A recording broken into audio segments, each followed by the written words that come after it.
Ya, sehari jelang puncak balapan Mandalika MotoGP, para peserta terus menjalani latihan bebas. Masyarakat pun terlihat antusias untuk menonton langsung di sirkuit. Mandalika MotoGP diharapkan bisa menjadi awal kebangkitan olahraga Indonesia. Dan kita akan membahasnya bersama pengamat otomotif. Ada Mas Arief Kurniawan yang sudah tersambung melalui Zoom. Selamat sore Mas Arief, apa kabar? Selamat sore, baik, alhamdulillah. Alhamdulillah sehat ya Mas ya. Hari ini ngikutin tadi.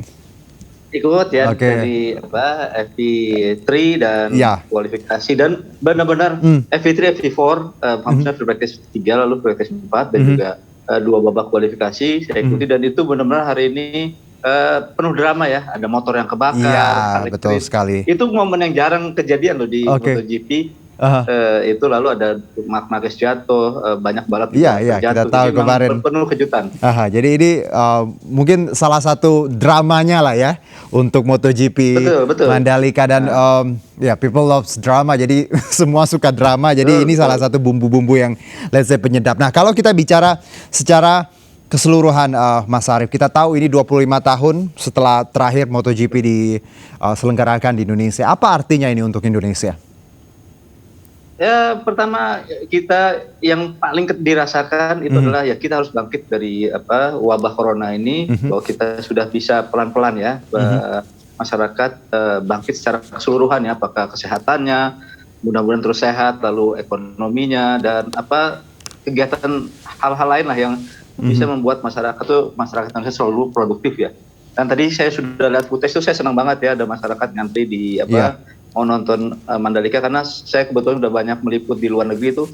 Itu momen-momen seperti itu juga yang biasanya saya lihat di banyak sirkuit lain di seluruh dunia, itu sekarang kejadian di sini ya. Dan semoga di tahun-tahun depan yang ngantri itu banyak orang luar, Mas. Jadi banyak turis. Nah, jadi bukan cuma penduduk lokal gitu. Betul. Jadi artinya devisa masuk makin banyak gitu. Iya, karena kita tahu kan kita masih di tengah pandemi, tapi harapan kita bahwa tahun depan keadaan lebih baik dan MotoGP di Indonesia penontonnya lebih universal lagi ya, lebih banyak lagi yang datang dari luar negeri. Nah, kalau kita bicara mengenai sirkuit sendiri, Mas, kita tahu kemarin di aspal ulang, lalu ada homologasi ya dari VIM dan Dorna juga. Anda melihat bahwa pre-practice sudah dijalani, dan besok kita tahu ada Moto2, Moto3 dan MotoGP itu sendiri. Dengan kata lain bahwa Mandalika ini sirkuitnya sudah siap ya Mas Arief ya? Siap, sudah sangat siap untuk menggelar balapan sangat bergengsi dan paling bergengsi di roda 2. Dan kalau kita lihat juga Mas Arief bahwa fasilitas dan segala macam yang sudah disiapkan pemerintah, apa yang menurut Anda yang dari keseluruhan dari sirkuit Mandalika itu sendiri, tadi bus pengangkut, ada hal lain yang Anda soroti? Ya, kalau tahun pertama masih ada penyempurnaan, masih belum sempurna, itu sangat wajar. Kalau kita lihat di bagian tengahnya juga masih belum sempurna, tapi yang namanya balapan yang penting adalah fasilitas utamanya itu pit and paddock, termasuk race control, dan tentu saja sirkuitnya. Kalau 2 itu sudah memenuhi syarat, ya sudah, berarti balapan layak digelar. Nah, itu syarat pertama sudah. Tahun-tahun ke depan saya yakin pemerintah akan lebih memperbaiki Mandalika dalam banyak hal ya, untuk fasilitas akomodasi dan lain-lain akan diperbaiki. Plus jangan lupa juga kita harus menjual Mandalika ini, balapannya dan turismenya ke orang-orang di Eropa, di Amerika, dan pokoknya di seluruh dunia. Karena Mandalika sudah terbukti jadi buah bibir nih, bukan cuma balapannya tapi keindahan alamnya, keramah tamahan penduduknya, dan potensi kejutan-kejutan yang mereka nggak bisa dapatkan sehari-hari. Apakah kejutan di atas trek atau kejutan di sekedar kehidupan sehari-hari masyarakat di sana. Karena ini sirkuitnya kalau secara look ya, secara tampilan memang menarik sekali, agak berbeda dengan sirkuit-sirkuit GP yang lainnya. Apalagi kalau kita bandingkan dengan Sepang ya, Malaysia. Jadi ini kita punya keunggulan sendiri ya Mas Arief ya. Betul. Mas Arief. Silakan lanjutkan. Ya, kalau bicara sirkuit indah, saya ada satu sirkuit indah lain yang pernah juga saya kedatangi untuk MotoGP ya, itu Ya. sirkuit Red Bull Ring di Austria. Itu juga sangat indah. Cuma bedanya keindahan Red Bull Ring itu karena ada di pegunungan sehingga view-nya kanan kirinya itu kayak semacam hutan ya. Kalau di Mandalika kan pantai, jadi semacam melengkapi MotoGP secara keseluruhan bahwa ada sirkuit yang indah di pegunungan, ada sirkuit yang indah di pinggir pantai. Oke. Mandalika ini menurut saya sih lebih eksotis ketimbang ya kalaupun dibilang sama dengan Phillip Island di Australia yang sama-sama di tepi pantai. Ya, jadi ada tadi kita mungkin lebih eksotisme ya, Asia ya. Ini lebih Asia, dapat betul. ya. Bagaimana Mandalika represent bahwa ini loh Indonesia ya, the biggest archipelago in the world kan. Oke, Mas Arief, kalau bicara mengenai keuntungan, kita tahu tadi Anda menyebutkan keuntungan kalau tadi banyak turis yang datang, juga promosi pariwisata ke depannya. Kalau secara industri otomotif sendiri, industri motorsport di tanah air, apa harapan Anda agar Mandalika ini juga jadi momen banyak lahir pebalap-pebalap nasional yang punya kesempatan untuk berlaga di internasional. Jadi kita nggak cuma nepokin orang asing ya, tapi juga nepokin anak bangsa suatu saat. Ya, kalau bicara anak bangsa, jangan lupa di kelas Moto3 ini Mario Aji hari ini tampil luar biasa ya Mas di kelas Moto3 ya. Dia ada di posisi 3 dengan gap yang nggak terlalu jauh dengan Carlos Tatai. Dan dia punya kans besar untuk kalau dia konsisten besok balapan dan tidak membuat kesalahan dan menanti momen yang tepat untuk attack ya, dia bisa dapat podium besok di Mandalika. Itu sudah step yang bagus ya. Moga-moga Mario Aji dan juga para pembalap yang sekarang ikuti Asia Talent itu terus diasah dan di kemampuannya sehingga bisa suatu saat tampil di MotoGP. Jadi kita punya tadi representasi ya di MotoGP nanti suatu saat. Moto3. Ya, kalau Moto3 kita sudah tadi Mario Aji tadi ya Mas, harapan kita semoga besok bisa naik podium. Lalu kalau kita bicara mengenai Mas, kita tahu ini yang Anda sebutkan di awal, Marc Marquez juga Bastianini juga sempat jatuh ya. Dan ini juga momen-momen langka sebenarnya. Kalau Anda melihat kita mungkin lebih ke personal, Marc Marquez dan juga Espargaro, menurut Anda siapa yang besok kira-kira akan yang kuat lah menurut Anda? Ya, kalau bicara tadi Mas Juno udah nyebut duet Honda ya, Marc Marquez dan Pol Espargaro ini memang mengejutkan. Mereka tampil bagus waktu pre-season test, bagus, sangat konsisten. Tapi kemarin hari Jumat mereka juga sempat bagus. Tapi hari ini hari Sabtu mereka benar-benar kewalahan dan kita mungkin dalam 2 jam ke depan akan mendengar secara resmi alasan kenapa mereka kewalahan ya. Lalu kita bisa analisis besok tampil bagus apa tidaknya mereka. Tapi dari gelagatnya mereka akan juga kesulitan besok nih di hari Minggu pada saat balapan. Dan yang akan kuat besok ya Yamaha, lalu Ducati dan KTM. Kalau ngeliat dari hasil yang mereka dapatkan dari free practice 1, 2, 3, 4 hingga qualifying ya. Jadi besok tuh akan jadi PR besar bagi para pembalap Honda, terutama Marquez dan Pol Espargaro yang sangat dijagokan sebenarnya di sini. Tapi karena posisi start mereka yang sangat buruk ya, 15 ke bawah, Marquez 15 dan teman-teman di Hondanya itu di bawah lagi. Masuk ke 10 besar sih mungkin mereka mudah, tapi untuk masuk ke top 5 karena balapan sekarang tuh trennya benar-benar bagaimana cermat memilih ban dan menghemat ban setelah itu, maka ini benar-benar akan menjadi nightmare besok buat para pembalap Honda untuk mengejar atau paling nggak menempel Yamaha, Ducati dan KTM besok. Mas Arief, kalau kita secara keseluruhan melihat ini, Anda melihat sirkuit sendiri ya, Mandalika ini. Apakah ini medannya memang berat untuk pebalap atau memang ya sebenarnya kalau dari kita kan mungkin kacamatanya viewers ya, penonton. Anda sendiri melihat tantangannya besar nggak sih sebenarnya di Mandalika ini? Mandalika dari sisi sirkuit sudah banyak yang bilang adalah sirkuit fast and flowing ya. Cepat lalu mengalir ya. Kalau sirkuit seperti itu para pembalap harus dituntut untuk konsentrasi tinggi sejak start hingga finish. Kalau misalnya di free practice mereka kan sendiri-sendiri. Nah, kalau lomba kan besok 24 pembalap sekaligus. Jadi mereka harus konsentrasi penuh untuk ya kapan bertahan, kapan menyerang, tentu dengan pilihan ban yang sudah mereka tetapkan ya. Nah, kalau itu mereka bisa atasi, maka segala kesulitan atau secara struggle-nya itu mereka udah bisa mereka atasi kesulitan-kesulitan yang di awal mereka alami pada saat sirkuit 1 hingga kualifikasi seperti yang dialami oleh para pembalap Honda. Dan dari sisi layoutnya sebenarnya Mandalika itu sangat challenging, sangat disukai oleh para pembalap. Kalaupun tadi banyak yang terjatuh, bukan gara-gara sirkuitnya yang jelek atau aspalnya yang jelek, enggak, karena memang itu biasanya kesalahan mereka sendiri. Kalau nggak tadi gelagat cara Marquez jatuh, cara RN ya Bastian ini terjatuh, cara bahkan tadi Alex Rins terbakar ya itu memang bukan karena kesalahan sirkuitnya, tapi memang karena kesalahan mereka atau ada masalah teknis yang dialami oleh Alex Rins tadi. Oke, Mas Arief, kita jeda dulu, nanti kita sambung di segmen berikutnya. Obrolan kita masih soal MotoGP, dan pemirsa tetap bersama kami di MNC Just Now. Kita masih akan berbincang dengan Mas Arief, pengamat otomotif kita. Mas Arief masih bersama kami? Ya Mas, masih. Nah, oke. Mas Arief, kalau tadi ada dua berita yang saya tayangkan terkait Instagram ya, dan juga bagaimana tadi Marc Marquez juga menikmati kopi lokal. Anda melihat apakah di tiap sesi MotoGP yang Anda pernah liput ya, apakah excitement-nya dari para rider sama, atau memang mereka begitu cara mereka engagement dengan lokal, atau Indonesia spesial sebenarnya? Yang terakhir Mas, Indonesia spesial. Oke. Sangat spesial. Kenapa? Kalau saya, ya karena gini, banyak pembalap,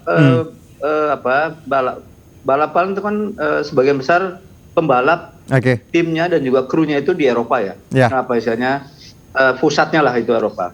Dan ketika mereka balapan di luar Eropa, katakanlah dengan negara yang benar-benar jauh berbeda kultur ya, seperti di Timur Tengah atau di Amerika Selatan gitu ya, itu mereka nggak pernah nih ngepost seperti ini ya. Oh gitu. Kalaupun di misalnya ya di Timur Tengah itu mereka sempat ke syuk atau ke pasar gitu, tapi ya cuma sesekali di tahun pertamanya aja. Tapi selebihnya nggak, biasa aja gitu. Ya bisnis as usual ya, mereka datang ke hotel, check in, terus ke sirkuit, balik lagi kalau ada acara promo, mereka melakukan acara promo itu. Tapi kalau di Indonesia tuh mereka beda. Kalau kita lihat mereka sangat senang berinteraksi dengan masyarakat lokal, dan inilah yang nggak pernah mereka lakukan. Maksudnya masyarakat lokal berinteraksinya itu dengan masyarakat lokal tanpa dibuat-buat ya, tanpa sandiwara. Yang memang mereka temui langsung, alami ya. Itu benar-benar yang tidak dialami, bahkan istilahnya pembalap itu ini kayak masuk ke tempat yang benar-benar the whole new world gitu ya. Iya, the whole new world benar-benar. Dan mereka sangat suka ini karena kehidupan mereka sehari-hari itu udah sangat monoton ya. Benar-benar sangat monoton. Dan latihan, balapan gitu aja. Dan kalau kita lihat kekuatan netizen ya, kekuatan fans Indonesia itu luar biasa. Ini dibuktikan dengan Instagramnya Espargaro yang langsung mencapai 1 juta sebelum hari Minggu. Ya, Mas Arief, ini juga bukti bahwa sebenarnya MotoGP Dorna dan juga ya para penikmat lain, bahwa Indonesia ini memang pasar yang luar biasa ya Mas Arief untuk MotoGP ya. Bu, ya sebenarnya MotoGP ya, karena MotoGP butuh Indonesia dan Indonesia butuh MotoGP. Kenapa ini MotoGP butuh Indonesia? Pertama, fansnya itu sangat banyak, bukan cuma fans, passionnya juga sangat luar biasa. Lalu yang kedua, di sini sudah sama-sama kita tahu penjualan motor apapun bagaimana itu sangat tinggi ya, sangat tinggi, dan seperti harus ada payback lah dari pabrikan lalu juga ke masyarakat Indonesia gitu ya.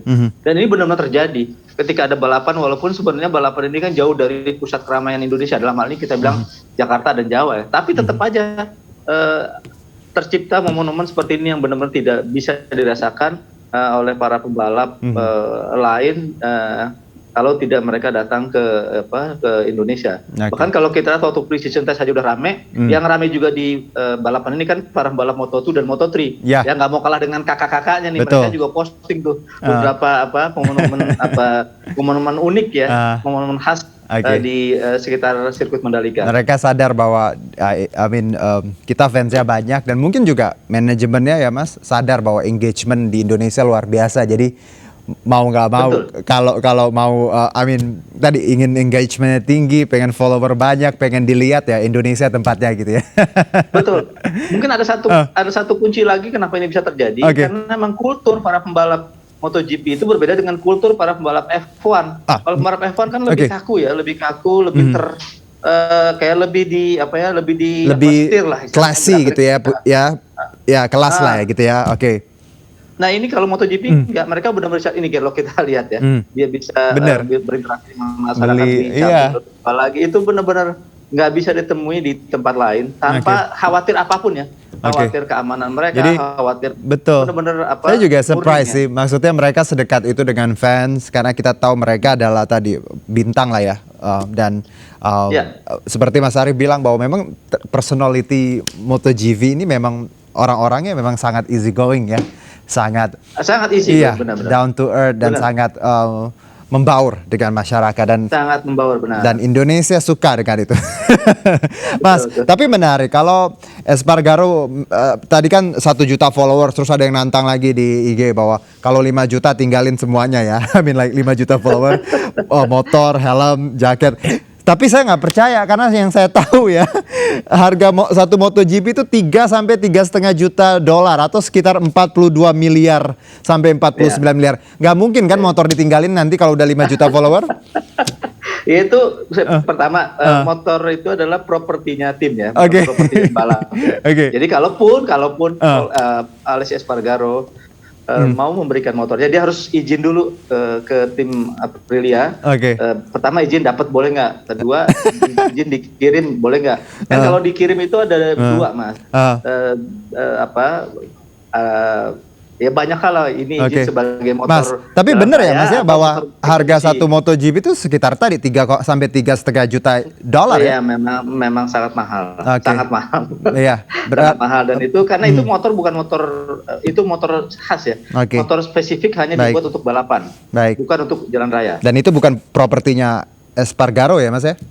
Bukan properti pembalap, itu propertinya tim. Tapi bisa pembalap memilikinya dengan seizin tim, apakah dikasih atau diberikan atau dia beli. Ya siapapun yang punya, Crazy Rich nggak Mas? Enggak lah ya, Kita lagi bicara Crazy Rich ya. Kita lanjutkan. Mas Arief, bahwa tadi kita lihat bahwa mereka sangat menikmati momennya, mereka sangat menyukai bagaimana berada di Mandalika. Tapi di satu sisi kita lihat ada beberapa kritik terkait sirkuit ya. Mas Arief, ada yang beberapa masih bilang kotor, beberapa masih bilang berdebu.